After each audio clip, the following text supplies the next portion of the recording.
freedom, man. That's what it's all about.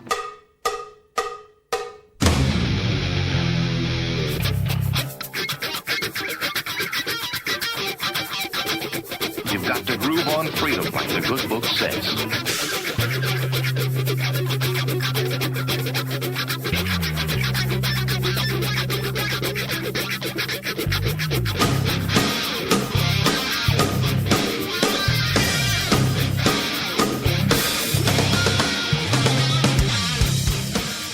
Welcome.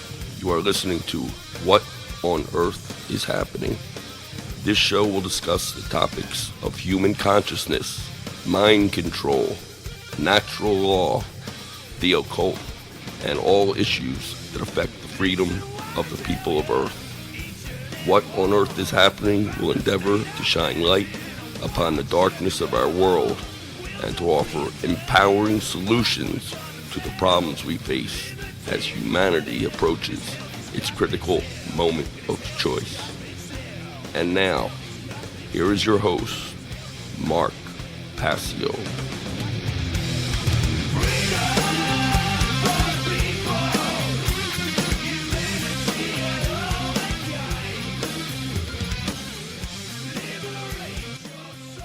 Welcome, one and all. You're listening to What on Earth is Happening here on the Oracle Broadcasting Radio Network.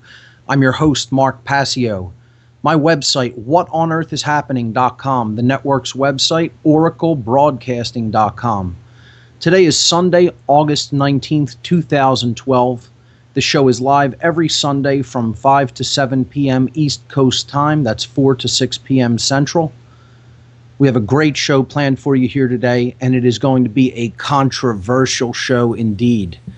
Today on the show, we're talking about the ultimate expression of domination, carnism, the religion, and that's what it is if we're honest with ourselves, about killing, that has the main belief system of killing animals and eating their dead flesh to, quote, nourish ourselves. We're going to be talking about carnism in no uncertain terms here today. No punches being pulled on What on Earth is Happening. And let me give the tagline for the show before I even offend anyone. Get as offended as you like as regarding what's going to be said on the show today, because it's going to be hard hitting. And as I said, it's going to be very controversial. And what I'm going to do at the beginning when we get into the subject matter is really define what the word controversial means, because it's a word that's actually been hijacked in the English language, and we don't really understand its real meaning. So carnism, a topic that I may be covering for 2 weeks, I don't know. Depends on how quickly I can get through this material. It's a whole lot of material, and it's information dense. So that's the topic coming up for today and possibly next week. Future topics are going to include women's role in the non-support of dominators. Remember, we're still on the subtopic in the solutions section of the non-supportive dominators, and that's why carnism plays such a big role in this. Again, as I said, it's the ultimate expression of domination, the taking of another's life. So we're going to continue this topic for as long as it takes to get through it, and then I'm going to be talking about women's role in how they can influence men who are dominators in their lives, how they can be a strong supporting influence in helping men to get over this need to dominate others and to want to be part of this chain of obedience. Women can help with that task of changing their minds, and they can step into that in a powerful way. That's going to be coming up in a week or two on this show. Then we'll be doing 2 entire call-in shows on the topic of the non-support of dominators, which we've been talking about for many weeks. And before we even get to that, I want to reiterate this in the weeks before we lead up to the show. I am going to have prerequisites if you want to come onto the show, if you want to call in and speak about carnism. Only that topic will have a prerequisite or a limitation placed. If you want to talk about any other area of domination, of the non-supportive dominators, it's completely open. lines. But if you want to talk about carnism, particularly if you want to speak in defense of carnism, I'm setting a ground rule for the show, for these two shows. I'm allowed to do that. This is my radio show, and if I want to set a ground rule for a topic of discussion, I think that's perfectly fair. So the only ground rule when we do these call-in shows in a couple of weeks, if you want to speak on carnism or the support of carnism, is I will first ask you if you have seen the movie Earthlings in its entirety. That means from beginning to end, not in chunks or sections. Have you sat down and watched that movie in its entirety? Then you can talk about carnism. But I'm not taking calls on carnism from anyone who has not seen the movie Earthlings from beginning to end. That's the only stipulation. That's the only ground rule I'm setting for the discussion on the non-support of dominators, because I have a feeling that a lot of people are going to want to call in and talk about the topic I'm going to introduce today because of how controversial it is. And we're going to, again, define what that term really means here today. So that's coming up on What on Earth is Happening. I have many event announcements, so please bear with me. And this is, again, some people like that I do this, some people don't like that I do this. I feel this is one of the most important aspects of the communication on this show, is explaining to people what events are going on in your area. Philadelphia is my area. That's where I'm from. I'm going to use this as a platform to promote other local activists in what they're doing. So, and that's also to influence other people to get involved and be active and create a community in their area. So I think this is one of the most important aspects of the show, and I will be continuing to give local event announcements that are happening here in my area for the people that listen to this show in this area so they know what's going on here. Other people who have events in their area, you should do anything you can to promote them and bring other people out and get them actively involved in spreading the message of true freedom. So many events coming up here. It's very busy. Things are picking up. I mean, it is the year of prophesied change, 2012. And I mean, things are really accelerating and ramping up. And that is shown by the level of activity, things that are going on. So the Free Your Mind 2 conference, of course, coming up next year. This is going to be the biggest event in this entire area in 2013. April 25th, 26th, and 27th, 2013, Free Your Mind returns to Philadelphia. A conference on consciousness, mind control, and the occult. Free Your Mind 2 returns to Philadelphia in 2013 with a 3-day conference featuring top caliber whistleblowers from across the country who will shed light upon our world's problems and bring forward empowering solutions. This unique event will build upon the success of the first Free Your Mind conference with a continued focus to spread awareness on the topics of consciousness, mind control, subversive occult influences, holistic body, mind, spirit health, and solution-oriented approaches to the problems humanity faces in these challenging times. Challenging times, an understatement to say the least. The dates, April 25th, 26th, and 27th, 2013. Doors will open at 8 a.m. on each day. The location is the beautiful Arch Street Meeting House, 320 Arch Street here in Philadelphia. Admission prices for the Thursday conference, $30. For the Thursday evening speaker meet and greet with light vegetarian and vegan fare, $20. For the Friday conference, $40. For the Saturday conference, $40. For all 3 days, including the speaker meet and greet, if you want the full package, a $10 discount on the whole price, $120. Tickets are already available. If you want to get your tickets, reserve your tickets in advance, go to the conference website and there's information there on how to get your tickets. The featured speakers so far: Alan Steinfeld, Alfred Weber, Andrew Bashago, Ben Stewart, Bob Tuskin, Curtis Davis, Frater X, Freeman Fly, Jan Irvin, Jay Parker, Joseph Meyer, Laura Eisenhower, myself, Mark Passio, and Mark Peebler.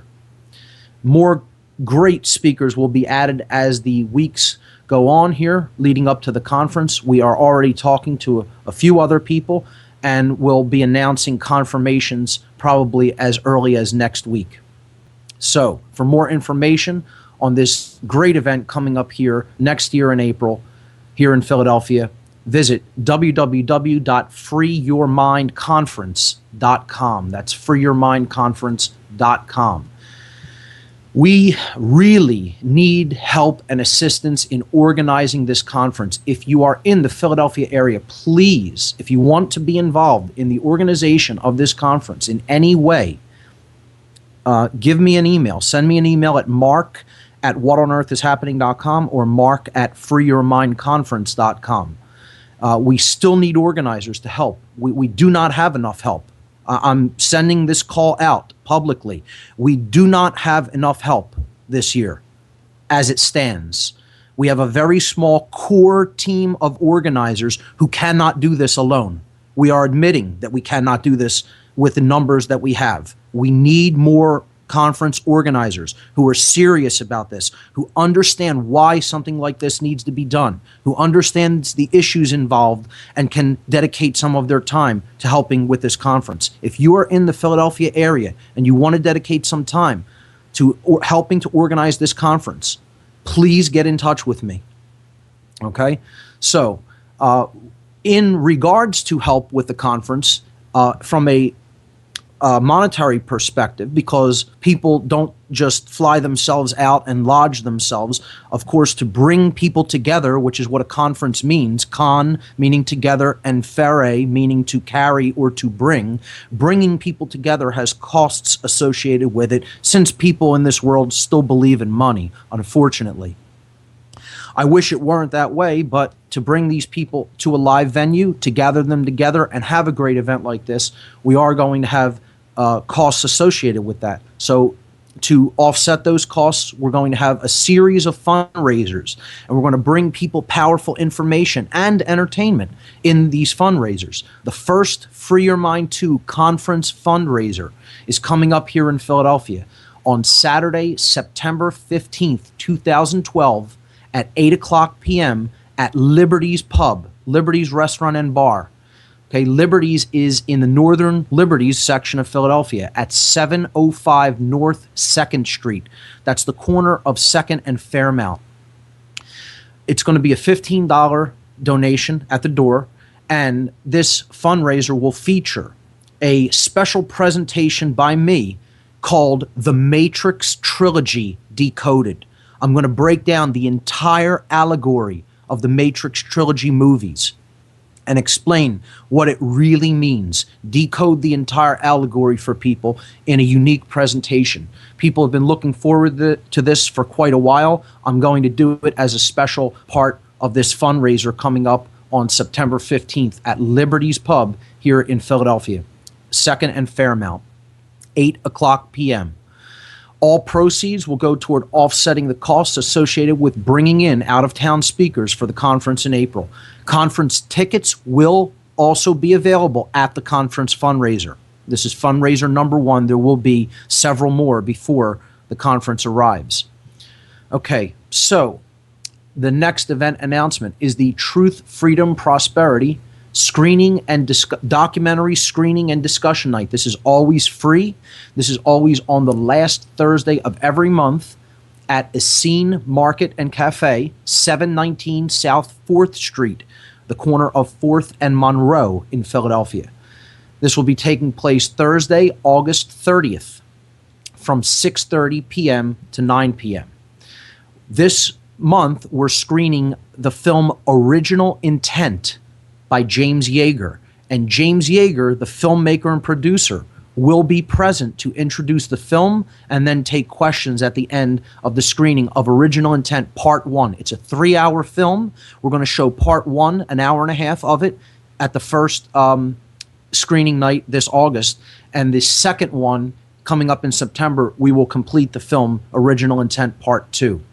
So this is going to be an epic documentary, and it's going to be an epic documentary night at a scene because we're going to have the filmmaker of the film, James Yeager, who also produced Fiat Empire, the film he's probably best known for, introducing the film and taking questions at the end. So it's going to be a great night. Come on out to Truth, Freedom, Prosperity's free monthly documentary screening and discussion night, Thursday, August 30th at 6:30 p.m. at a Scene Food Market in Philadelphia. For more information on this event, go to truthfreedomprosperity.org. The End the Fed rally for Philadelphia will be coming up on September 22nd, Saturday, September 22nd at 12 o'clock p.m. This is part of the larger nationwide End the Fed event that's going to be taking place at every single Federal Reserve Bank in the entire country. If there's a Federal Reserve Bank in your area, there will be an event, an End the Fed event taking place at it on September 22nd. It's a nationally coordinated event.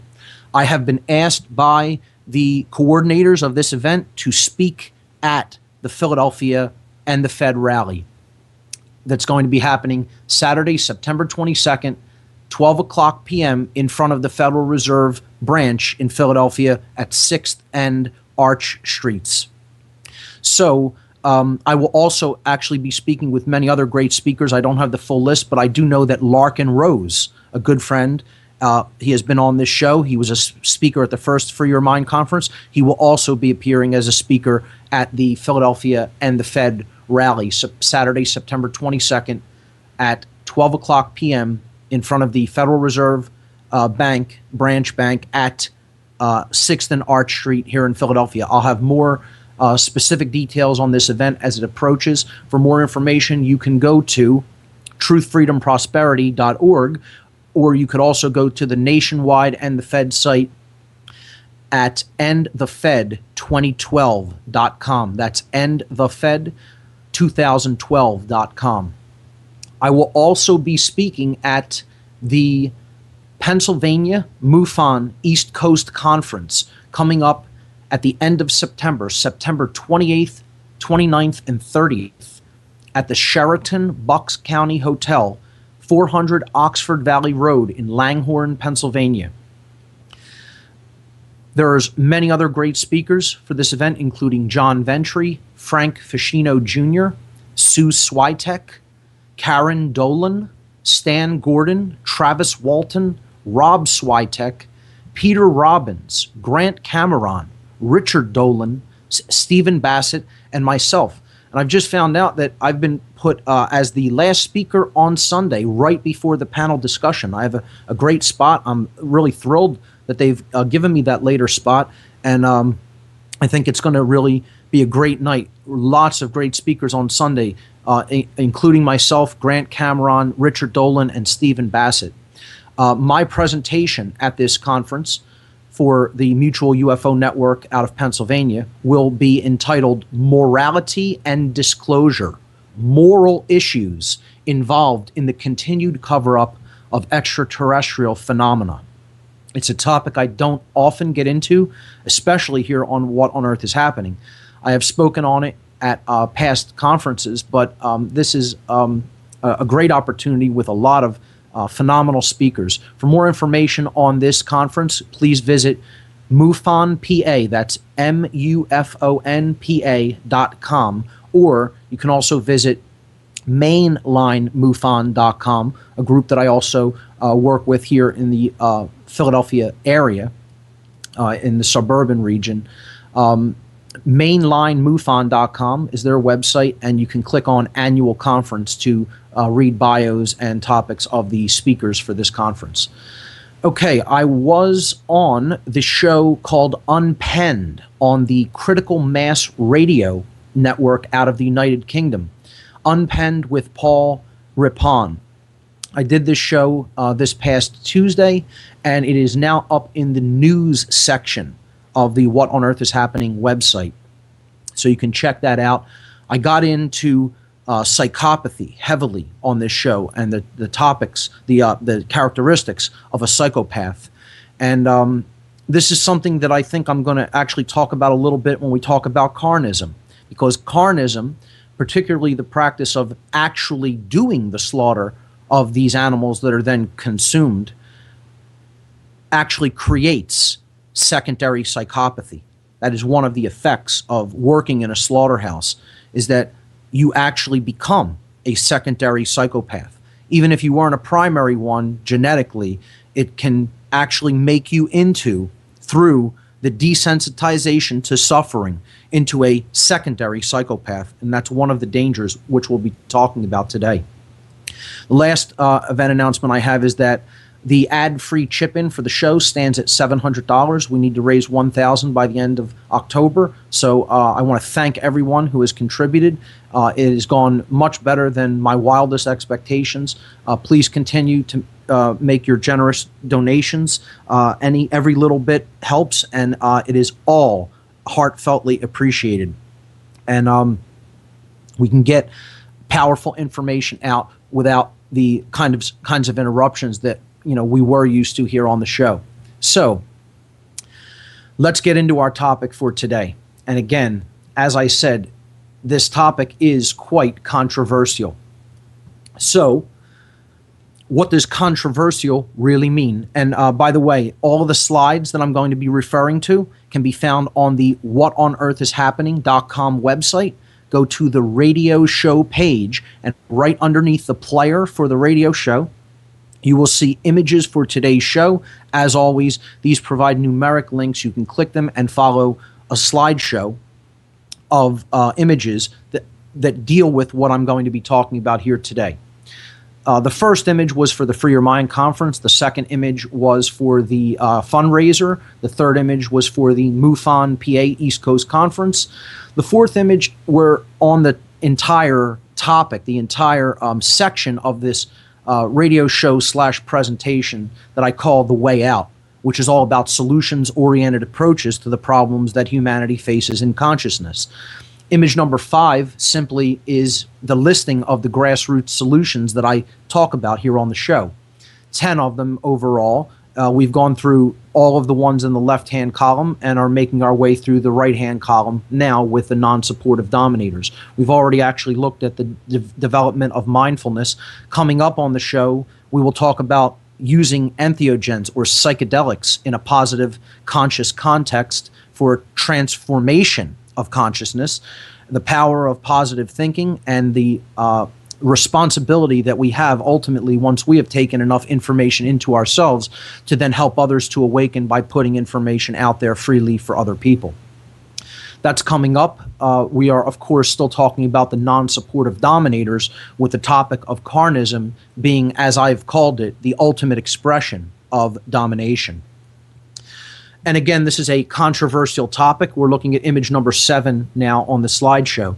The word controversial is radically misunderstood in the English language. Radically misunderstood. People think, due to repetition and obfuscation and simply accepting the connotative meaning of a word, but never looking at the root meaning of the word or the etymological meaning that conveys so much more and deeper information about the true intent and the true meaning of the word.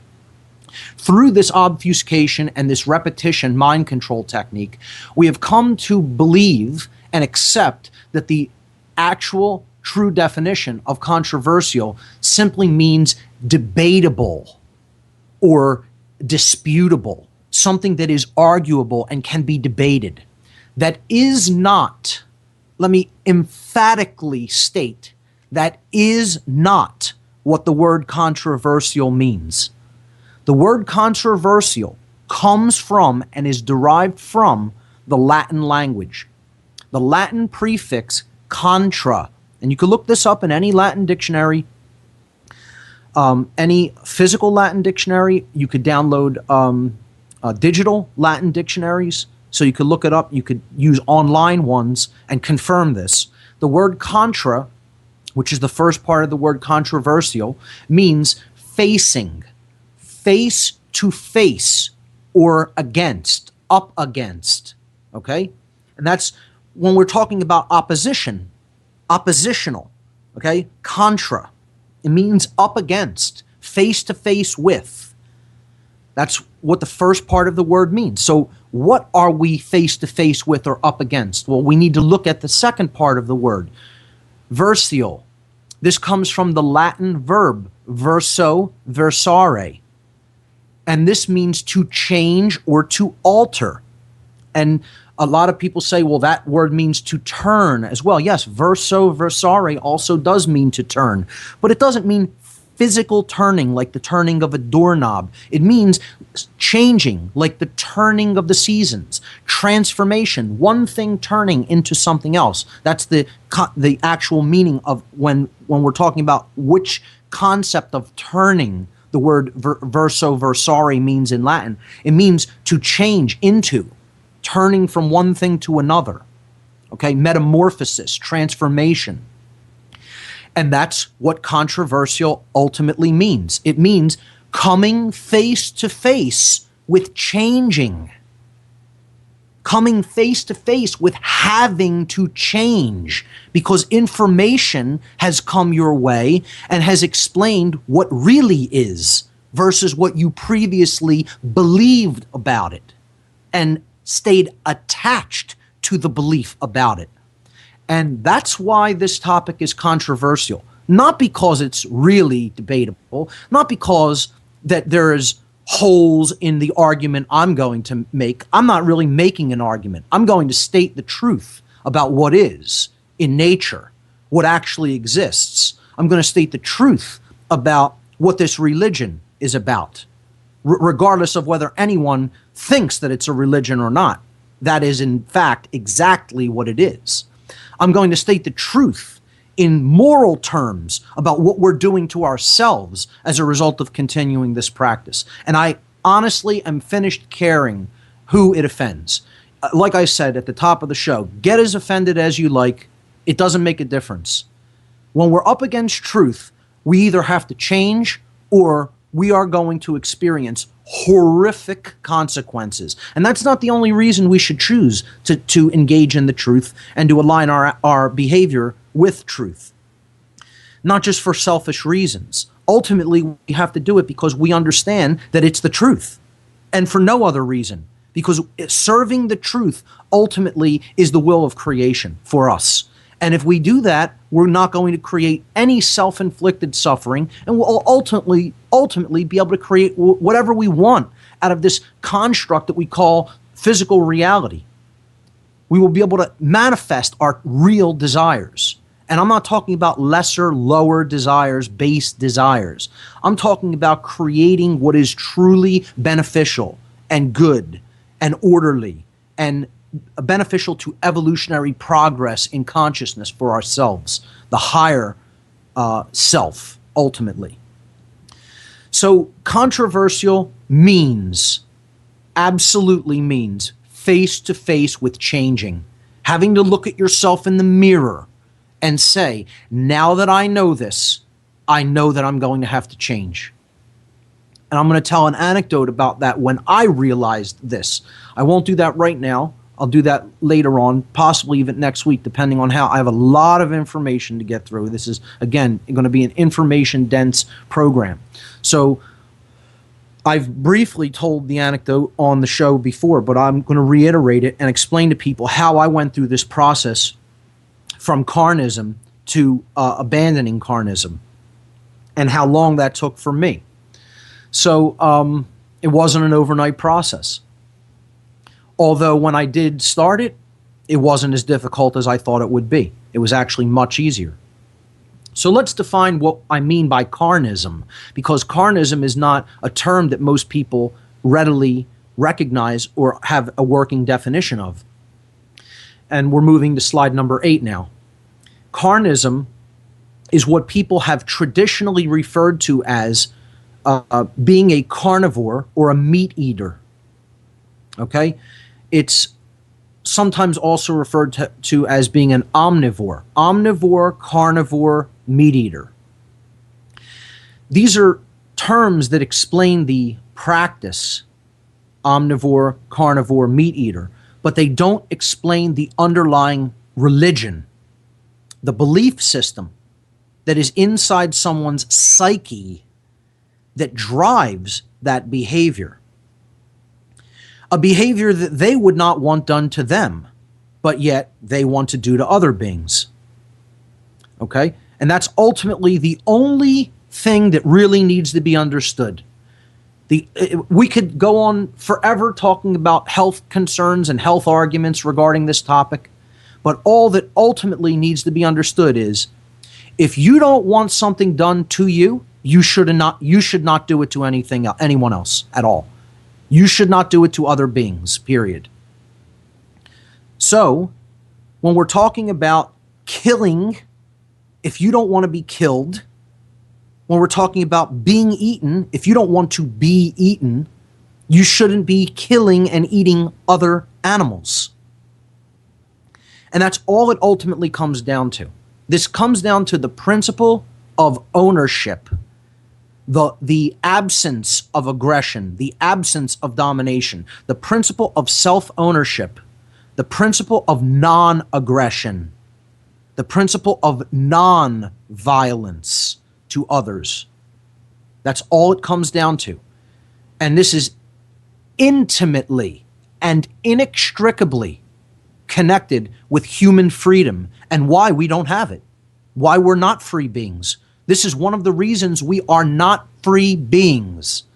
When you understand the law of correspondence, not the suggestion of correspondence, not the guess at correspondence, the law of correspondence. See, that's the entire problem, folks. In a nutshell, people do not know that the law of correspondence is in effect. They believe in their erroneous religious belief system that is somehow a belief. It's not called the belief of correspondence. It's not called the suggestion of correspondence. It's a law that's operating in nature, just like any other physical law, like gravity, like electricity. You know, the laws of electromagnetism, the laws of gravity. These are laws that exist. They're binding. They are immutable. For something to be a law, it is binding and it is immutable. That's what a condition known as a law is. It's something that is unchanging, cannot be changed by man because man did not create it. Nature put it into effect. And it's binding, whether you like it or not, whether you understand it or not. It is in effect and you are affected by it. And this is what man does not want to be. Man does not want that to be. Because ultimately, the true disease in the psyche of man is that man wants to be God and make the laws of nature. And you're not that. You are not that force. You are a part of the totality of that all-encompassing force and intelligence, but you are not it yourself. And therefore, you don't get to make that decision by yourself, just deciding arbitrarily what will be. It's up to you to perceive accurately that which is, and then live in accordance with it. That doesn't mean not to try to change the willful behaviors chosen by other people, chosen willfully by them when they have a choice not to act a certain way. So it doesn't mean don't try to change the external conditions that are created by behaviors through people's choices. That's what we're here to do, to influence change in that regard. Once we understand the definitive difference between right and wrong, we then have a moral responsibility to work to change that dynamic for the better. So let's look at what this concept of carnism is. This is a belief system. It's a religion in the true sense of the term religion. People do not think of it as such, though. They think it's just a practice, but the practice isn't the important thing to look at. More so than the practice, the most important aspect to look at is the belief system that underlies the practice, that's not based on any truth, that's based in fundamentally flawed axioms. An axiom is an underlying belief structure. And when you build something on a foundation of junk that isn't firmly rooted in truth, you're only going to build disorder and chaos. And the entire religion of carnism, okay, is a religion that is entirely based upon violence, which is an inherently, fundamentally flawed axiom regarding how we should conduct ourselves in the world. It is a fundamentally flawed axiom. So I define, and others have defined carnism as a dogmatic religion. It is a religion in the true sense of the term, that which holds us back, that which binds us, ties us, holds us back from forward progress of where we want to go. A dogmatic religion based entirely upon violence, the main belief system of which is that it is morally justifiable and or necessary to kill animals and eat their dead flesh. That is what carnism is. That's not my belief about what carnism is. That's not just my definition of it. That is what the belief system of eating dead animal flesh is. It is a religion based entirely on violence. And its main belief system is that it is somehow morally justifiable and or necessary. We're going to address this term necessary, okay, to kill animals, to slaughter animals at your whim and then consume their dead flesh. That's what carnism is. And I call it, my term for it, is the ultimate expression of domination. There is no higher expression of one life form dominating another life form than completely murdering it and then consuming it, eating its flesh.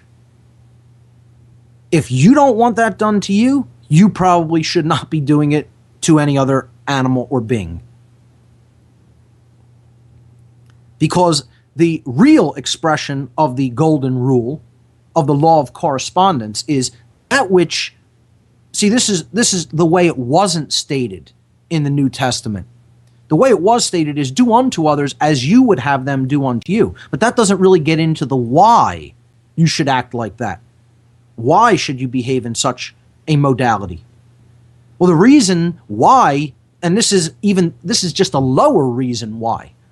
This is a selfish reason why you should do unto others as you would have them do unto you. The reason is because the real law of correspondence is going to state that as you do unto others, that will be done unto you.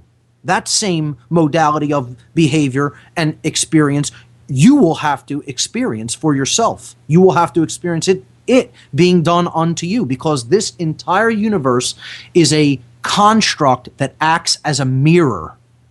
What we are pumping into its field of intelligence, it is dynamically changing itself. That's why it's called the universe, the one change, universare, the one change, the one thing changing. It reforms itself, it rearranges itself to bring us the experience that we put forward into it. The energy we pump into it through our consciousness and the expression of our consciousness, our thoughts, our emotions, and our actions will ultimately be re-expressed back to us. In other words, we are reaping what we are sowing. We are experiencing that which we are putting out. So the reason to live in harmony with the golden rule of do unto others as you would have done unto you is because as you do to others will be done unto you. That's just the way the universe works. That is the way the law of correspondence works. And that is not a belief system. I can't state it enough. That is not a religious belief. That is a universal scientific law. Let me state that again. The law of correspondence is not a religious belief. It is a universal meaning everywhere in extant reality, no matter where you go, it is true and in effect. Scientific law. It is a universal scientific law. It is a reality. And it is our job to recognize it as such, to understand how it works, so that we can bring our decisions, our behavioral decisions, into alignment with this higher spiritual law and stop creating self-inflicted suffering for ourselves. And that is the main reason that really carnism should not be being practiced by human beings. It is morally wrong because it is based on violence, which is always immoral, and it is an expression of the domination of other beings. And if we don't want to be dominated, we should not be engaged in domination. Now, we can get into other ancillary arguments about it, but ultimately that trumps any of the physical 5 sense world arguments or concerns of this topic in general. The moral issue trumps all of anything anybody wants to bring up about health aspects. So now that we have defined carnism, I want to start talking about what this practice does and why people continue to make arguments that it really has to be continued. Why do people argue that this is something that we have to keep doing, that we can't stop eating animal flesh?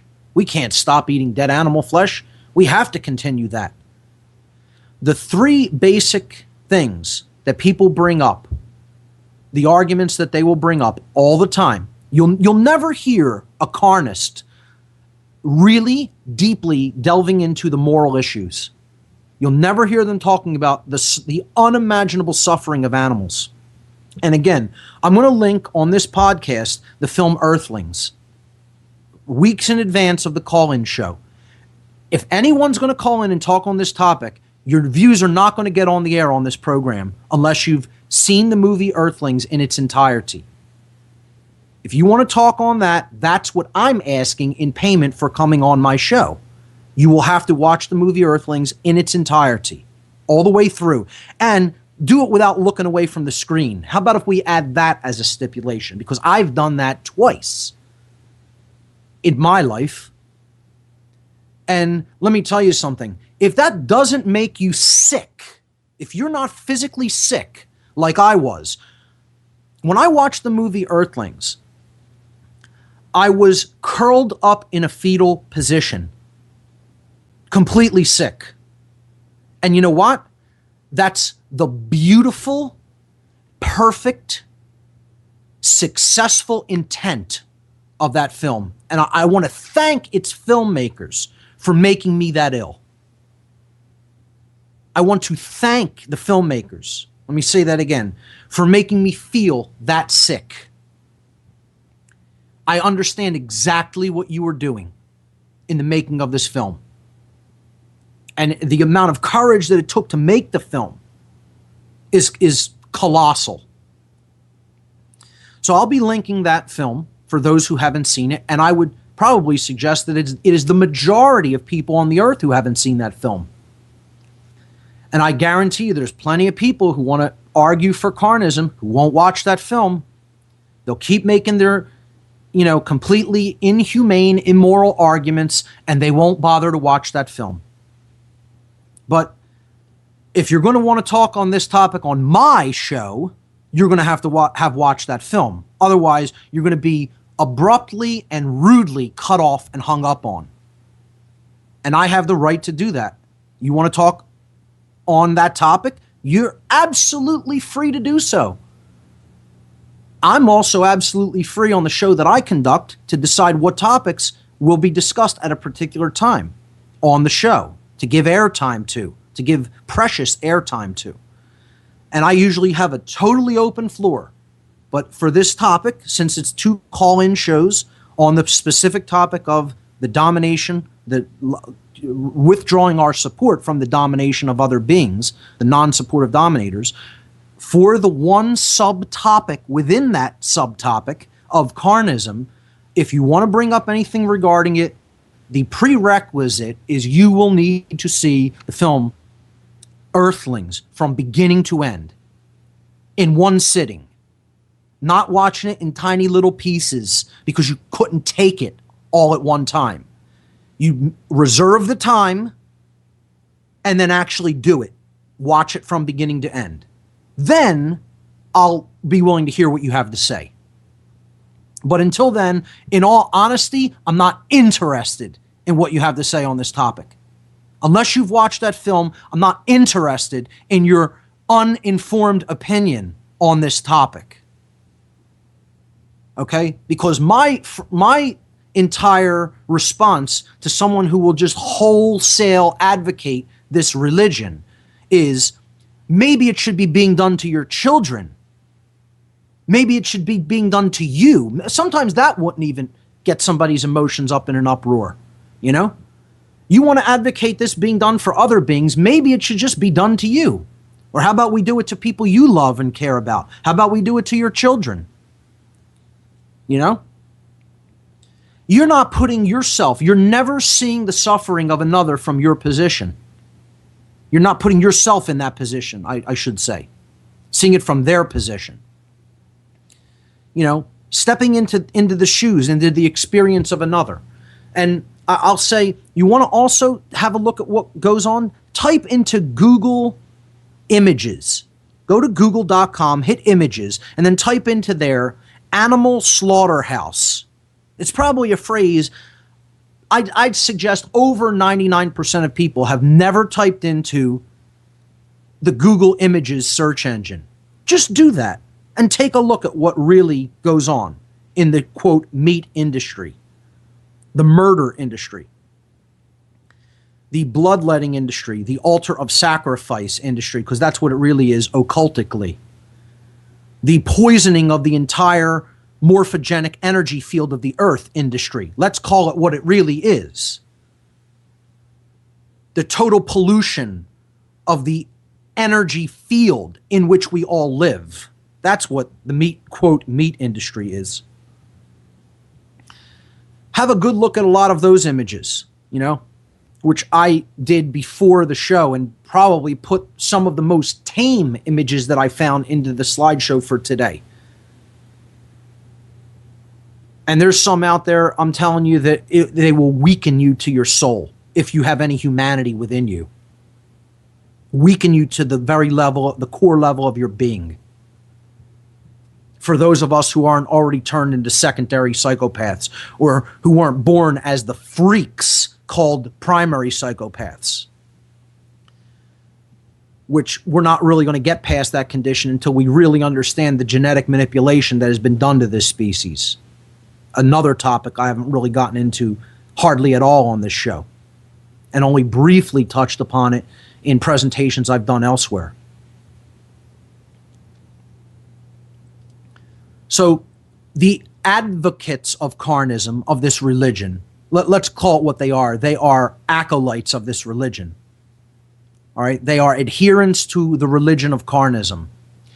They make the three ends argument, it's called, and this is known as the normal, natural, necessary argument. I believe this was coined by Melanie Joy and others. And Melanie Joy is a psychologist who talks about the deep underlying issues within the human psyche, the attachments to this belief system that ultimately drive this behavior, that underlie this religious practice. And she does a phenomenal job helping people to really understand the core belief system that underlies carnism. I'm going to post a video by her as well, which I also highly recommend, because it really gets you looking in the mirror. The video I'll post by her. Melanie Joy, Dr. Melanie Joy. And hey, by the way, I'll just throw it out on the show now that I've mentioned her name. If anybody has a contact for her, I'd love to have her come and speak at the Free Your Mind 2 conference. So I've not been able to get in touch with her. I've actually made an effort to do so, but it has not been successful. So I would like to get in touch with Dr. Melanie Joy and invite her to come to the Free Your Mind 2 conference to talk about the religion of carnism and why it's one of the main things that's holding humanity back from its evolutionary progress and its true freedom. So I'll throw that out as an official public invite.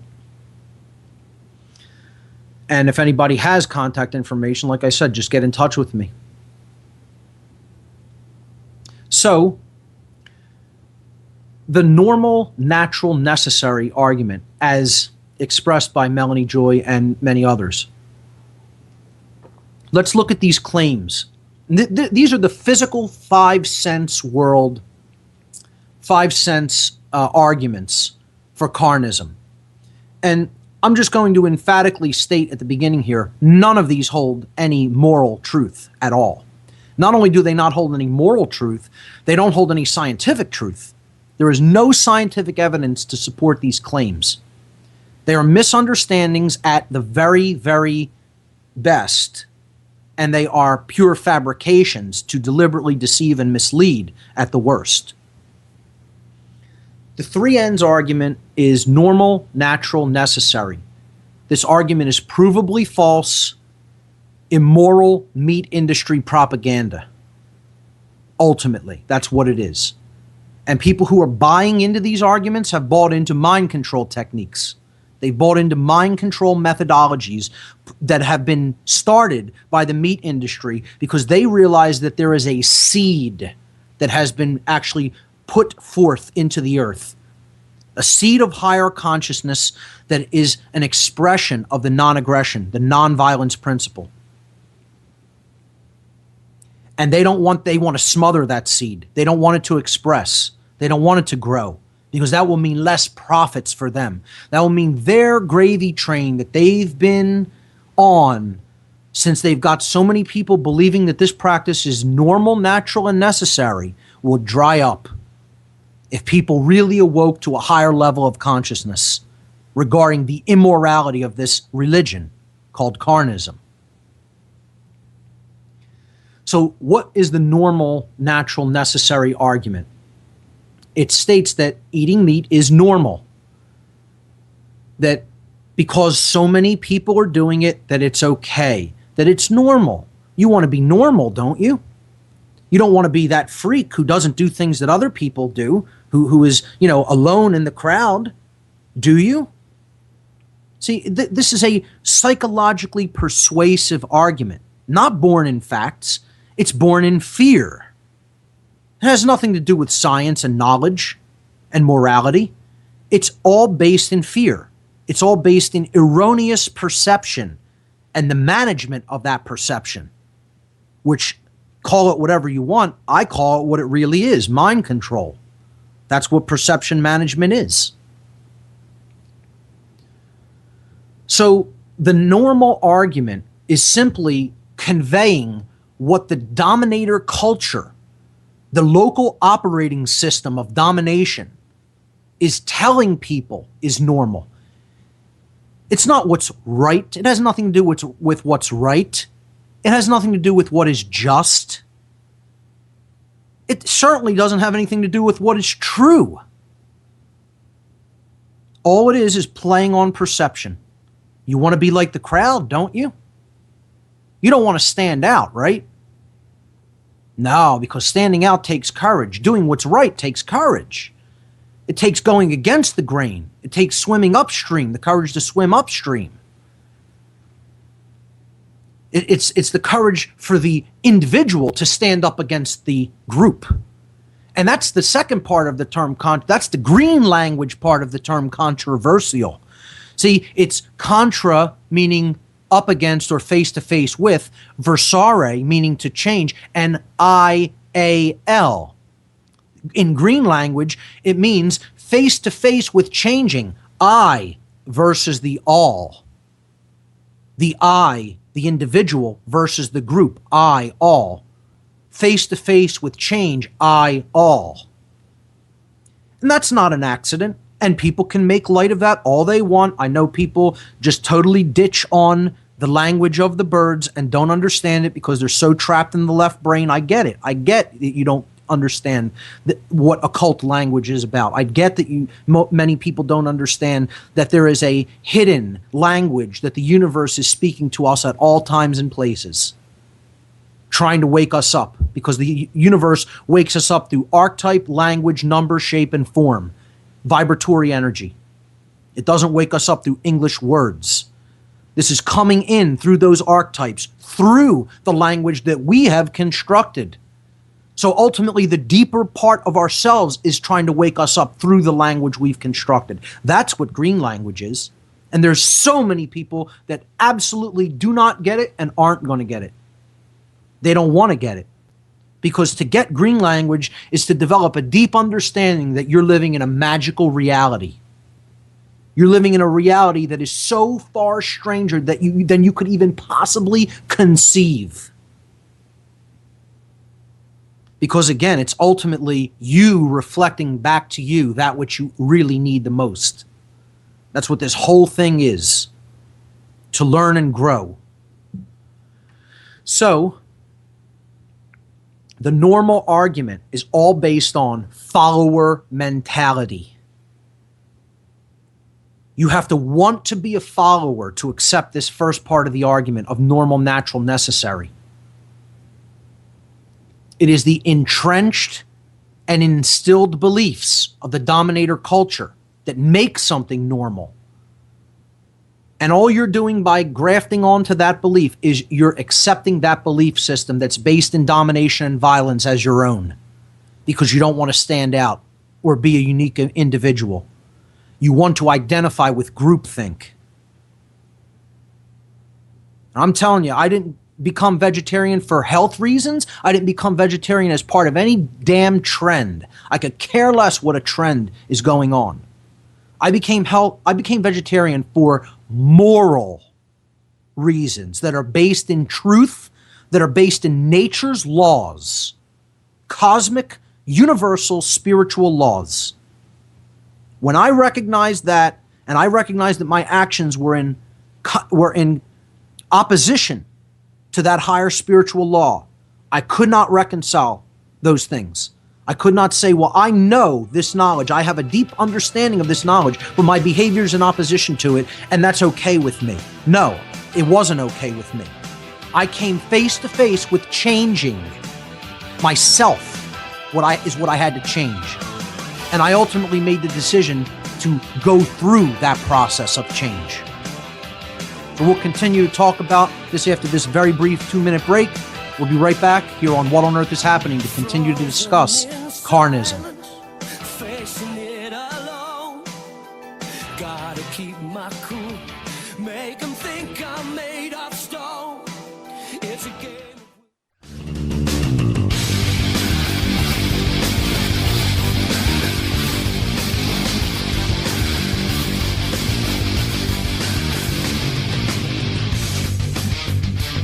All right, folks, we're back, continuing to talk about carnism as the ultimate expression of domination over another being. Part of our non-support of dominators solution section here on What on Earth is Happening. Let's jump right back into this topic. We were talking about the 3 ends argument of carnus, the normal, natural, necessary, with normal being the really representative of simply the normal, quote-unquote, normal belief of dominant culture, or the dominator culture is more accurate to say. It is based on follower mentality, groupthink, and collectivism. Follower mentality, groupthink, and collectivism. And has no regard for the actual moral issues involved, as does the natural and necessary argument. Now, natural I'll spend a little bit of time on, and necessary as well, because people believe erroneously through their religious belief systems that it is man's natural state to consume the dead flesh of other animals that he has killed. They believe that that is somehow the, quote, natural order, which is the complete antithesis of the true natural order. This is based on complete lies and disinformation regarding the linear progression of man's evolutionary progress on the earth and it is based on Darwinian theory. This notion that the species with the biggest claws and sharpest teeth come out on top, when it is ultimately truly the most conscious being that is the highest aspect or highest expression of nature's order. It has nothing to do with the most vicious being. As a matter of fact, that's the thing that probably holds back the evolutionary progress the most, that bestial form of consciousness. So this practice of carnism has nothing to do with nature, with us just being natural predators and that being part of our nature. Part of this argument is, well, we see other animals that this is their being, this is their nature, and they eat meat, they consume other animals, so why shouldn't we do it? Well, the first and foremost answer to that is we're not the same kind of animal as them. It doesn't make a difference what somebody else is doing. This is the same argument. If you see other people jumping off a bridge, would you go and do that?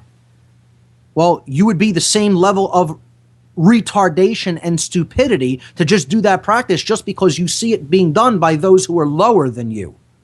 Animals are a lower form of consciousness than human beings. There is a differential in conscious awareness on their part. This isn't some kind of myth or belief system.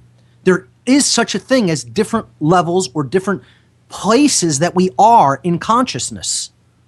And human beings, arguably, hey, I have to qualify that, should be at a higher level of consciousness than animals. That isn't to say we're not part of this kingdom that we call animalia, the animal kingdom, the animal world. We're an expression of animal life. And that just comes from the Latin term anima, which means soul, imbued with the soul, an individuated expression. That's all it means. We're different than the plant kingdom in that regard. The plant kingdom is connected to the earth soul.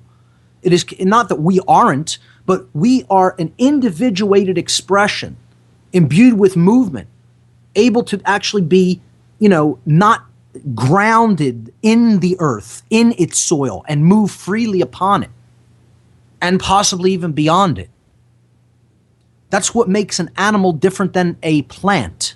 Because one of the arguments we'll get into when we get into the occult side of things, which will probably be next week. There's so much information to cover on this topic. I mean, I may go 3 weeks on this topic, who knows?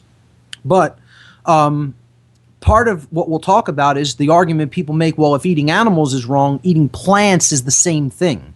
And it's also just as morally wrong. And I'm going to refute that argument and explain to people, yes, plants have a form of consciousness, but what you have to look at when you understand the deeper occult spiritual aspects of this, that means the hidden spiritual aspects of this entire concept of stopping eating animal flesh.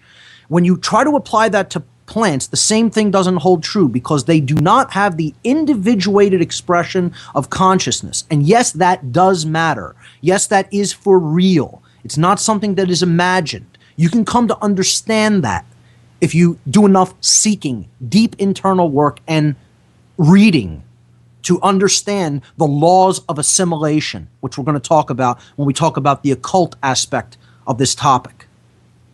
The law of assimilation is what we have to realize when we're talking about what we should be putting into our body in the first place. And meat is definitely one of the things that is going to make the body the most imbalanced and unhealthy. And I'm very, very profoundly sad that I didn't grasp this at a former time than I did earlier. It could have made my journey so much easier, and I would have come into good health before I had to go through absolutely horrific things with my health and overall feeling and well-being. And again, that's even just not even to just want to make yourself healthier and feel better and be more energetic to take on a plant-based diet. That's even the ancillary reason, as I've said. That's the secondary reason for wanting to do it. That's still a selfish motivation. The non-selfish and ethical motivation needs to be the alleviation of suffering for other beings. Because if you're not concerned with the alleviation of suffering for other beings, then you're helping contribute to the dynamic of enslavement. And, a lot of people talk about, they make these other arguments about meat being killed humanely. Oh, these animals are being killed humanely. Was that humanely slaughtered? Hey, the taking of a life by violence is the taking of a life by violence.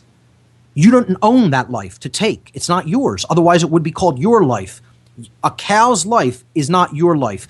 And that's another thing. If you're going to speak in defense of carnism, I want you to be able to make the statement, I own other animals' lives. I want to hear that actual phrase leave your mouth before I want to know, people to know that's your belief system. That's what you believe before you speak in defense of it on this show anyway. You will have to at least make that claim. I want you to have seen Earthlings in its entirety, and I want you to make the claim that another animal's life is yours. It belongs to you to take. If you can make those claims, you could talk on the defense of carnism, at least for a time. I'll give you the floor for a little while to make whatever point you're going to make. But unless you're going to be willing to come on and bear yourself in that way to people, I'm honestly not interested in hearing from you on this particular topic.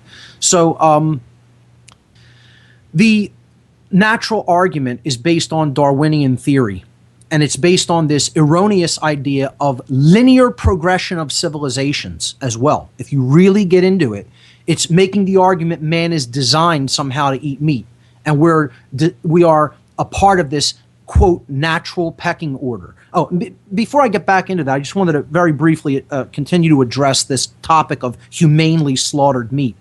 There is no such thing. That's a complete, absolute misnomer, and another thing that the meat industry put out there to try to allay people's consciences and not to get them to think about what really goes on in slaughterhouses. And I'll tell you another thing. People think that, different religions have different ways of taking the animal life. One of the absolute worst forms of meat butchering and slaughtering is the kosher form of it, because the animal is fully conscious upon the life being taken. They're not, given a stun shot to the brain so that there's brain death before they're actually killed. Their throat is slit without anything, just totally conscious. And there's an image of this being done in a full video of this being done in Earthlings. Watch it. You'll see the inside of a kosher butchery and just see the kind of suffering that goes on there. And it's just unbelievable that people can just think that there is any kind of a humane or religiously acceptable means of taking an animal's life. It's killing another being. That's what it is. And then you're eating something that's already dead. The life has left it, it's already dead, and you're eating it. We have to understand what's really being done to the morphogenetic field, the energetic field that we're all living in as a result of this suffering being pumped into it on a daily basis. And let me tell you something, who's behind this industry is the dark occultists. Dark occultic religious belief systems lie behind this continual and perpetual altar of sacrifice. If you still don't understand that's who's behind the poisoning of this energy field that we're all living in and ultimately creating the entire enslavement system, you don't understand anything. It's not just political. It's not just financial. It's bigger than banking. It's bigger than money. It's the old religion. That's what the dark occultists themselves refer to it as. And it's the religion of domination. It's the religion that some people are going to be God here on earth because they detest and despise nature's law so much that they are going to rule in hell rather than serve in heaven. And they're going to become God here. That's their ultimate religious belief. And that religion spans all cultures, all places on the earth, all exoteric religious backgrounds, regardless of what exoteric religion the person happens to be claiming that they come from. It spans all races, all religions, all walks of life, every institution on the face of the earth, every age range, the sexes, you name it. Because the occult is not limited to any one particular organization, institution, cultural background, or religious background. There's people involved in it from every walk of life, everywhere on this planet. And people need to understand that dynamic because they get hung up and it's this group or that group or this group or that group. So let's look at more about this natural, quote, it's natural argument. It's also based in this idea that just because something's been going on for a certain amount of time, that somehow lends legitimacy to it. And that's some kind of a complete logical fallacy. It doesn't make a difference how long something has been going on the way it's been happening. That will never make it right. Wrongs could be going on for millennia or even millions of years and still be wrong. To make the argument, well, man's existed in this condition for, hundreds of millions of years. Well, who's to say that it shouldn't be that way? The laws of nature is to say that it shouldn't be that way. This behavior is a choice that can be stopped at any time. It's not something that we need. I'm going to get to that part of it. They'll say it's necessary. And just because something's been going on for however many enormous number of years is never going to morally justify it. That's like saying, well, human slavery has been going on for tens of thousands of years. Why do you have such a problem with it? Maybe because it's morally wrong. How about that? It doesn't make a difference. It's a complete non sequitur and logical fallacy entirely. You're bringing up something that has time scales, that has nothing to do with morality. Doesn't matter how long something that's immoral has been going on. It's never going to make it into something that's moral. And here, the other part I call the we are argument. The we are is part of this natural, that meat eating is natural. People say, well, we are hunter-gatherers. We were hunter-gatherers for our entire evolutionary progress. Let me tell you something. There is no such thing as we are, something that we are. We can consciously direct our evolution if we are in conscious control over our thoughts and understanding what's really going on in our motivations, in the deep recesses of the human psyche. If we're aware of that, then we are in a position to be able to consciously evolve ourselves. And there's no such thing as we must be this thing forever. We can will ourselves to be something beyond that. The we are argument. There's no such thing as what we are. We are what we choose to be. That's another thing that we have to really deeply understand, ponder, think about, contemplate. There's no set way things have to be. We can consciously choose to make something different and be something better than what we are. That's what evolution is all about. The willful, conscious choice to be something better than you were in the moment before. That's what evolution and consciousness is about. So we are what we choose to be. We're capable of consciously evolving past where we, quote, unquote, are by an act of our will, capital W, will. Another way I would say this is we will be what we choose to be. That's our choice, no one else's. The only thing that's not within our will to choose is what the laws of morality are, what right and wrong is. That's something that's set and immutable. It's extant. It is inherent to creation. It's like saying, I don't like that stars are stars. I want them to be something else. I want the sun to be something other than what it is. It's a component of nature. You're not going to change that. Oh, maybe you could develop some kind of technology that destabilizes it at some point of technological growth, but ultimately you're not changing that which is. You're not going to make a star into an apple, okay?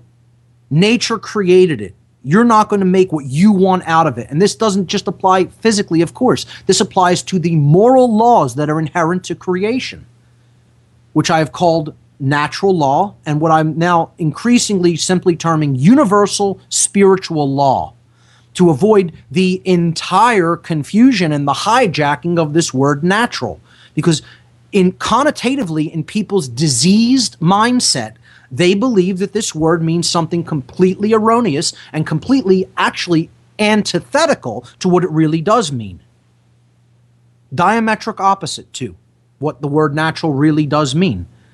And again, natural comes from the term neter in Egyptian. It is the neter all, the spirit all, the all spirit. Everything is spirit. This is a spiritual construct for experience. And it is all based on the laws of spirit, cosmic or universal spiritual law, which I have been calling natural law. But again, I'm actually moving away from that term because it's so hijacked. The term natural, people think it means this, quote, Darwinian natural order. That isn't even what Darwin said people think it means. You know, he was saying there had to be a lot of evidence in the fossil record to support his theory. That's never been found, and yet it's been turned into a religion, which is what Darwinism is. It's another religion. A completely dogmatic belief system not based in truth that holds humanity back from forward progression, evolutionary progress, and consciousness. That's what Darwinism is, just like Carnism. So the we are argument needs to be completely and wholesale rejected. It is a logical fallacy in and of itself.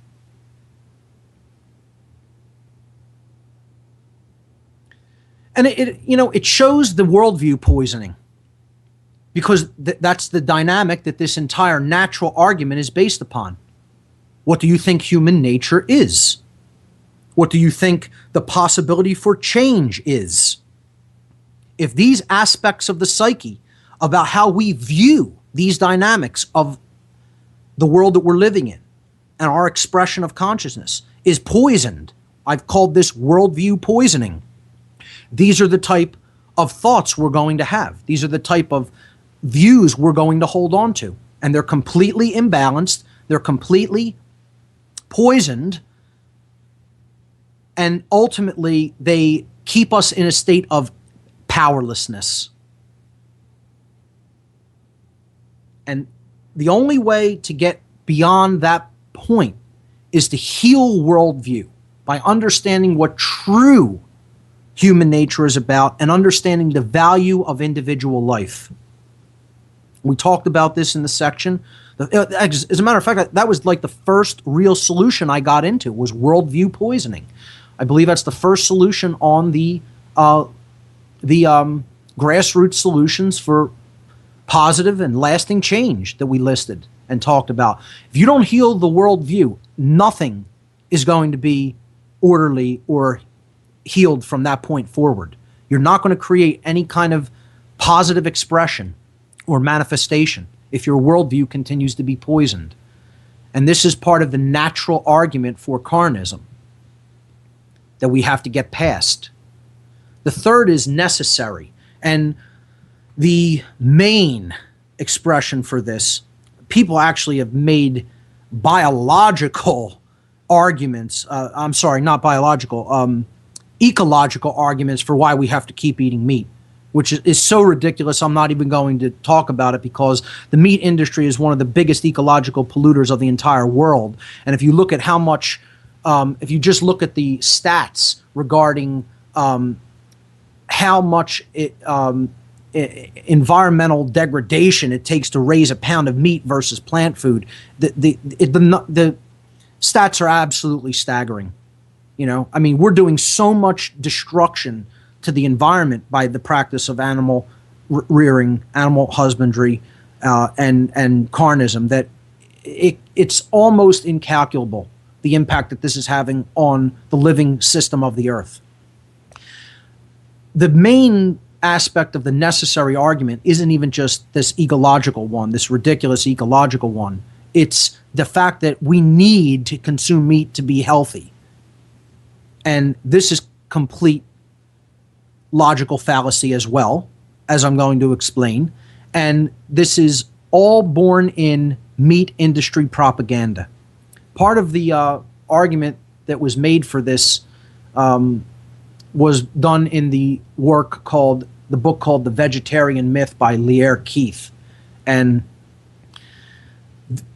I do encourage people to read this book. Okay? I'm not going to tell you don't read the propaganda for the other side. Absolutely check it out. I'd try to suggest borrowing it so you're not giving money to a diseased worldview like that, or trying to find it online. But if you read this book with open eyes and ears, if you read this book understanding the worldview poisoning aspects, if you read this book understanding the attachment, the ego attachment that is born, that has reached full expression in many people, and you understand the lack of willpower on people's part and ignorance on people's part regarding how real health is generated through nutrition. This woman seems to make convincing arguments to people who are not really in the know, because she argues these things normal, natural, necessary. That's the main crux of her argument. Very much ignores and takes the emphasis off of the actual suffering of these beings, the actual suffering of the animals. She knows hardly anything about real nutrition. She doesn't understand nutrient density in plant-based foods, how to unlock that, how to take that into the human body. She was doing veganism all wrong, completely wrong. And I'm not even going to completely advocate just a vegan diet. I don't have a problem with the vegetarian diet, or what some people have called the non-strict vegetarian diet, one that incorporates dairy products, which are animal byproducts. If you want to go full vegan, wonderful. Make sure you understand the health concerns associated with that to do it, and do it the right way. This person was not doing it the right way. And then blaming the dietary choice itself or lifestyle itself because she didn't have the full information regarding how to do it right.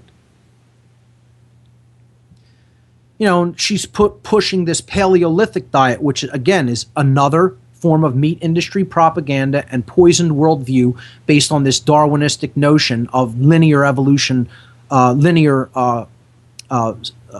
civilization, linear progress of civilizations. So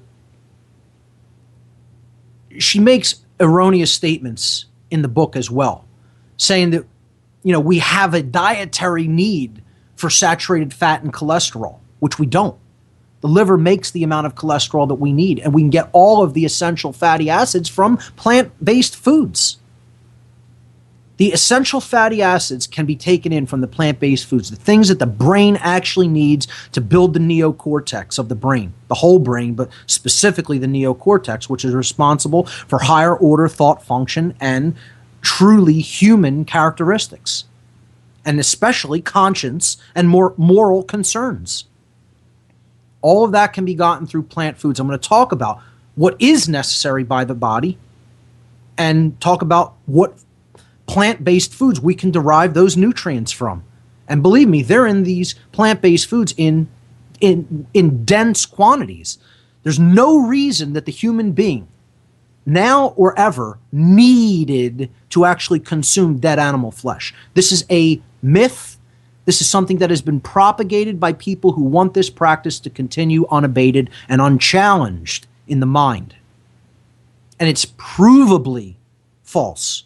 The idea that it is necessary to eat meat is provably false. First of all, I honestly, you know, people who love the entire backing up every single solitary claim that is ever made by the human voice, you know, they want me to provide actual claims for this, and I'm going to actually provide the claims, what is necessary by the body, the knowledge of what is necessary to be taken into the body, and what plant-based foods we can get that from today on the show. And the problem here is that people actually don't think that simple experience is proof of the invalid nature of the belief that you need meat. I'm a healthy, energetic, intelligent, vital being and I do not consume dead animal flesh, and haven't for 5 years. 5 years ago, when I went through a deeper aspect of the awakening before I started speaking, I finally reconciled this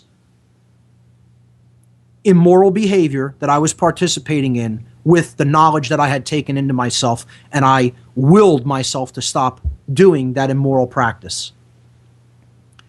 So what we have to understand is there are people who are simply living proof, experiential proof, that argument is a logical fallacy, and have been for hundreds of years. We're going to talk about that more when we get into the occult side of things. I'm going to be bringing up work by high-level Rosicrucians and Freemasons on the topic of the immorality of the consumption of animal flesh. I'm going to be looking into the works of Max Heindel probably next week on this topic from the Rosicrucian cosmo-conception. And I'll post links to all of this information as well with this podcast. We'll be getting into the law of assimilation. I'll be reading excerpts from the document known as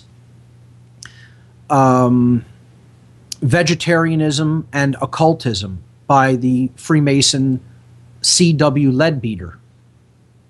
And it's a phenomenal short essay, I guess you could call it. It's not really a book, that really gets deeply into the moral reasons and the occult reasons for ceasing the practice of carnism. So the necessary argument, let's take a look at some of its claims. There's this thing known as the protein myth, that you can only get the proteins needed for the human body by taking in animal flesh. And this is incorrect. This is a logical fallacy that is repeated. It's a myth that is believed in by people. Let's take a look at what the body actually really does need. The body does need protein. This is true. The fallacy comes in that the proteins that we need can only be found in animal matter, in dead animal flesh. And that's not the case. Okay? The amino acids that we really need by taking in protein and having the body break it down, that's what the body really needs, through protein. So there are tons of plant protein sources. And if you're being a vegan and you're not getting enough protein in your diet, it's because you're doing it wrong. If you're a vegetarian and you're not getting enough protein in your diet, it's because you're not eating right. You don't have enough information about what the body needs and the particular foods that contain those nutrients in high enough densities, and you're not adding those into your diet on a frequent enough basis. And that's it. That's why people fail at veganism and vegetarianism. They don't have the complete knowledge of what needs to be taken into the diet on a daily basis. Protein sources in plant foods come from the following things that you need to add into your diet if you're a vegetarian or a vegan. Legumes, which is lentils, beans, and peas, and chickpeas. That's what you need to take in. That's a big source of protein in the vegetarian and vegan diet. All forms of legumes. Soybeans, which are not technically categorized as legumes, but if you add soy, tofu, tempeh probably better because it's a fermented form of it. A lot of people say that it doesn't have some of the possible bad health benefits of some soy products when it's taken in high amounts. I think soy should be used sparingly, and legumes should be one of your main sources of protein. Grains also have proteins. You can get good amount of protein from millet, from quinoa. Quinoa is an excellent source of protein. That's a grain. A lot of cereals, boxed cereals, if you're going to eat that, people who, I guess don't engage in mostly raw food diet when it comes to veganism aren't going to touch processed foods like that, but cereals have protein in it as well through the grains. Rice has protein. Oats has protein. Wheat, again, it has gluten in it, which is shown to be somewhat detrimental to certain aspects of health as well, but it has protein in it. Dairy products have protein. milk, cheese, yogurt. Eggs, of course, have protein. Nuts and nut butters. So peanuts, almonds, walnuts, cashews, pecans. There's basically protein in all nuts and nut butters. Seeds have protein. Sesame seeds. Chia. I'm sorry, not chia. Pumpkin seeds. Sunflower seeds. So tons and tons of plant-derived protein sources. For people to say you need to kill animals and eat their flesh to get the protein you need in the human diet is erroneous. It does not hold any scientific weight at all. It's an invalid claim. We need calcium in the human diet for bones. You can get that from soy, tofu. You can get that from cereal grains as well. Okay, you can get that from kale. Kale has protein in it. Broccoli has, calcium. We're talking about calcium now. Kale has calcium in it. Broccoli has calcium.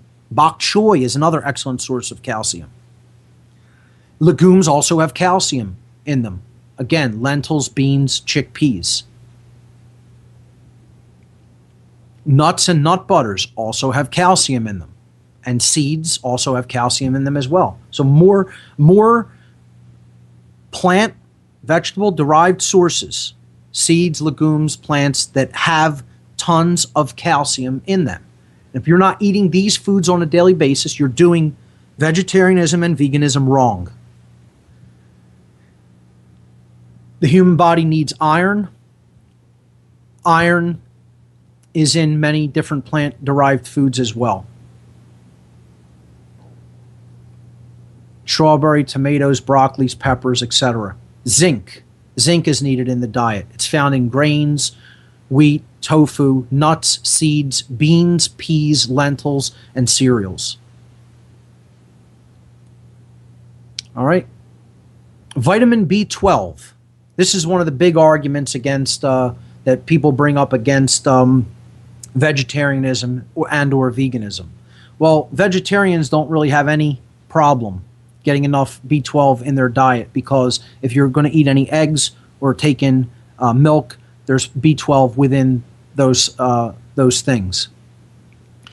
Vegans will often have to supplement their diet somewhat with things that are in the things that have B12 within them. Soy beverages, nutritional yeast, and cereals are important when it comes to getting enough B12, vitamin B12 in the diet. And it is an important vitamin. It can be done with a vegetarian diet, and it can even be done in a vegan diet, in a vegan lifestyle. It is not impossible. It requires some will in order to do it and do it properly. And people who aren't doing this properly want to blame the entire lifestyle and the choice, the moral choice, and say somehow it's necessary that we need to take in dead animal flesh.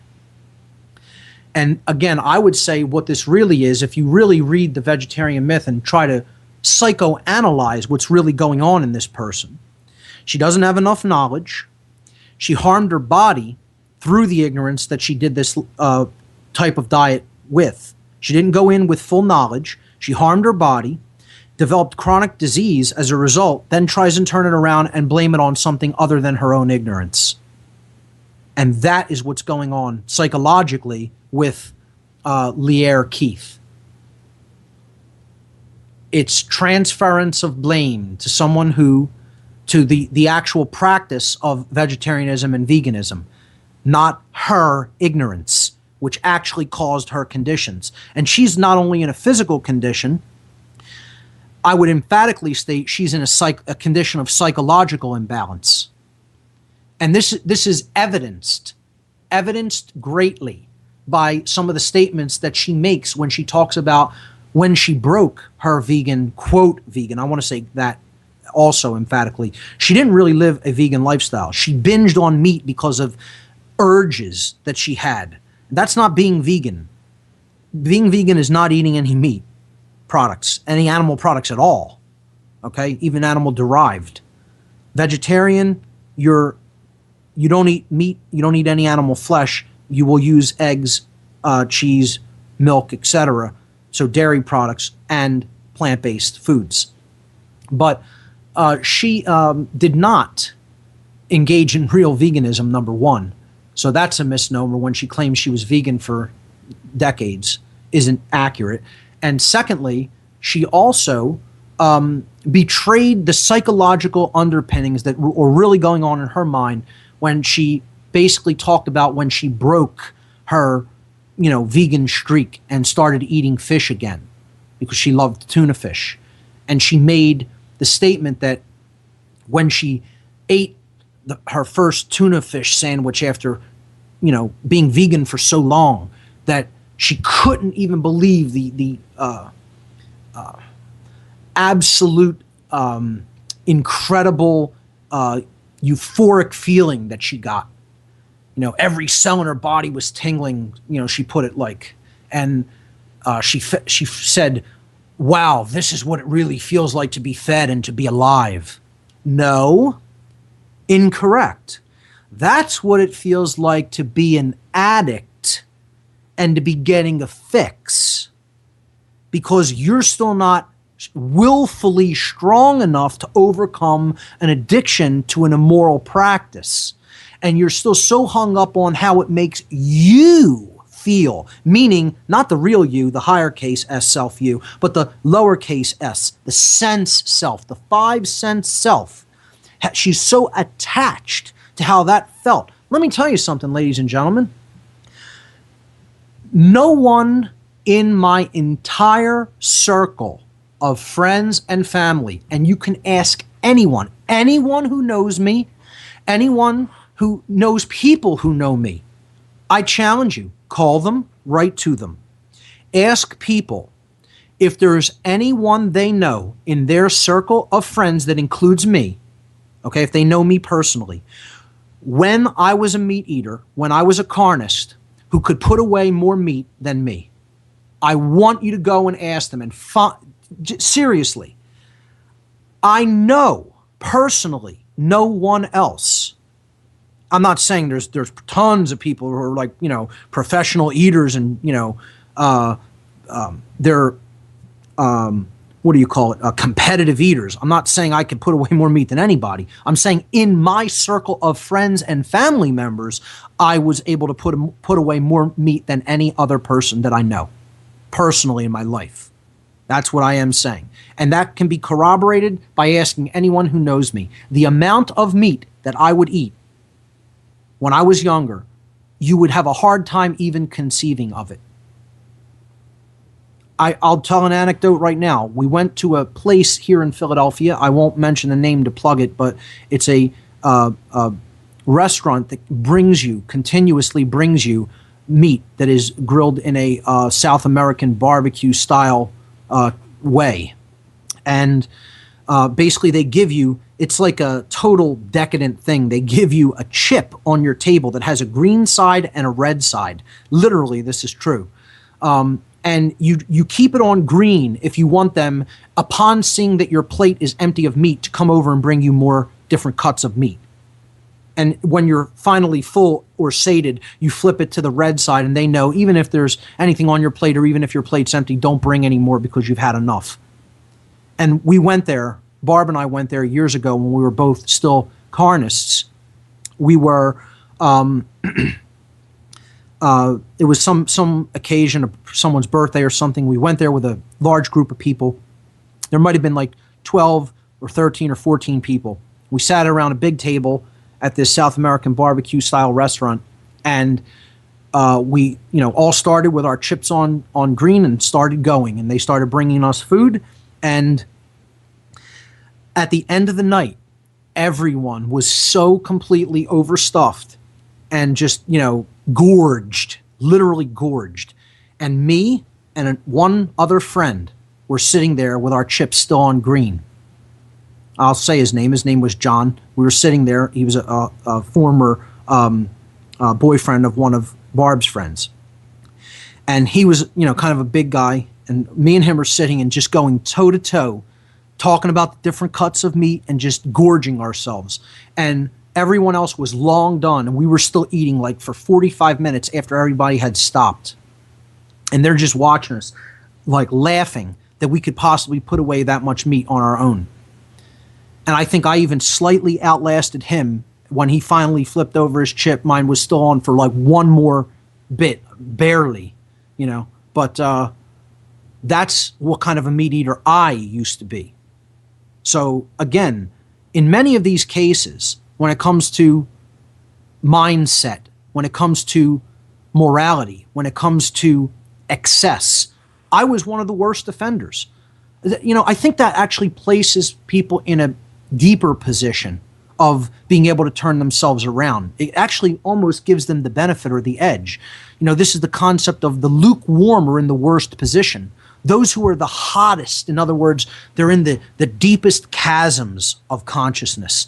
They have an opportunity to see. It's, you know, that maybe you don't really see the reflection until you're almost at the very bottom of the chasm, of that floor. Then you finally see your reflection in that, and then you have an opportunity really to spring up to the highest, heights. That's kind of the way I look at it, because if someone like me can do it after the level of attachment that I had to meat, then anyone can. And I'll just tell you another brief anecdote that I said I was going to get into. When I first made the decision to stop eating meat, it was after seeing the movie Earthlings. And basically, I had cognitive dissonance going on within my mind, and many other people will be experiencing this. If you're honest with yourself, you know, and you're still engaged in this practice and you want to see real freedom and you want there to be actual peace and nonviolence on the earth, and you're honest with yourself, you're probably in this condition of cognitive dissonance, trying to reconcile oppositional behavior with knowledge of right and wrong. And I was in this state for a while after seeing that movie. And I made like sort of a subconscious promise to myself. It wasn't even a promise. It was a deep realization and a recognition that now that I know this, now that I know what really goes on, now that I know what I'm a part of, indirectly, I'm an indirect part of it. You know, and that's saying it nicely. That's even a euphemism. What I'm really talking about is I'm a participatory member of violence by proxy and murder by proxy. So I knew that I was contributing to that dynamic.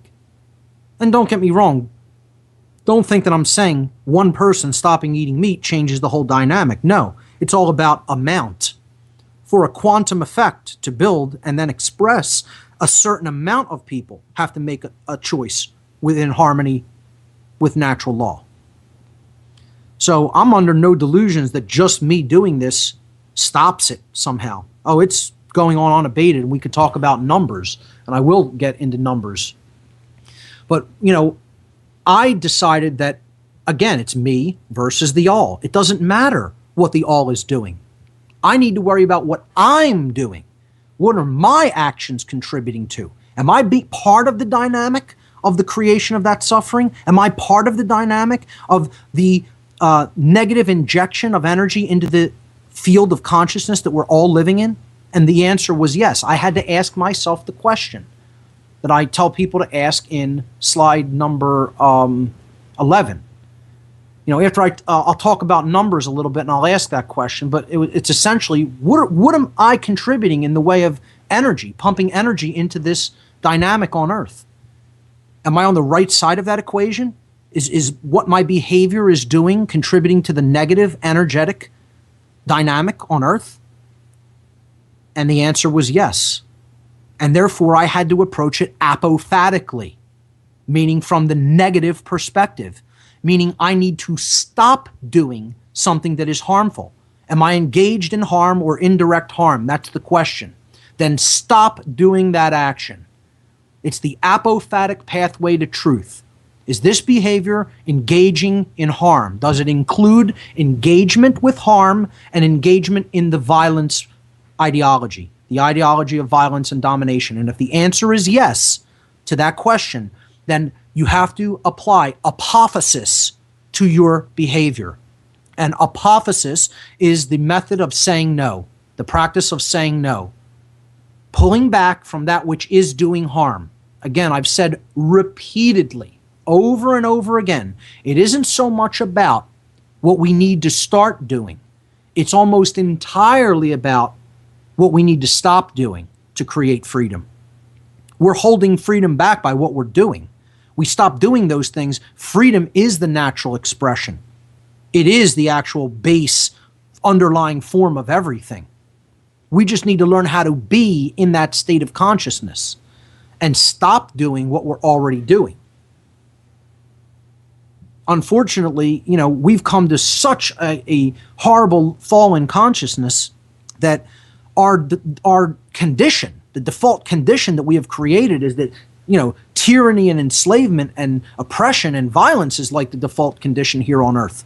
Well, the only way to really change that is to stop engaging it, stop supporting it, stop obeying it, stop complying with it. Saying no, apophasis, pulling back from engagement in actions that are immoral because they cause harm. Then the manifested result will be peace, order, harmony, freedom, and justice on earth. Until we pull back from those behaviors, don't expect any of those things. Don't expect them to magically manifest while we're still engaged in harmful, immoral behaviors. The laws of nature do not allow for that. It's an impossibility. It just doesn't work that way, folks. So, let's briefly talk about numbers. How many animals are murdered in the United States alone? Last year in 2011, in the United States alone, over ready for this figure? 10 billion with a B. Yes, 10 billion. That's a 10 with 9 zeros after it. 10 billion animals, land animals only, were slaughtered in the United States alone in the year 2011. In 1 year. Over 10 billion. That's a low estimate. It was something like 10.3 billion was the actual figure. Over 10 billion with a B animals. And if you factor in aquatic animals that live in water, the sea or fresh water, the total number of animals killed for human consumption in the United States alone just last year, in 1 year, was, you ready for this? 65 billion animals with a B. 65 billion animals only in the United States. That's not the entire world. That is 9 times more than the population. More than 9 times greater than the population of the entire world as far as human beings go. Worldwide figures were astronomically higher. If you take the total amount of animals, both aquatic and land raised, amount of animals slaughtered, killed at the hands of human beings for consumption of their dead flesh in the year 2011 alone, in the world, the number is horrific. It's 150 billion animals. 150 billion animal lives were violently taken in the year 2011 alone by a human population of 7 billion people. That is over a 21-to-1 ratio for every person alive on the planet. And I ask people to ask only one question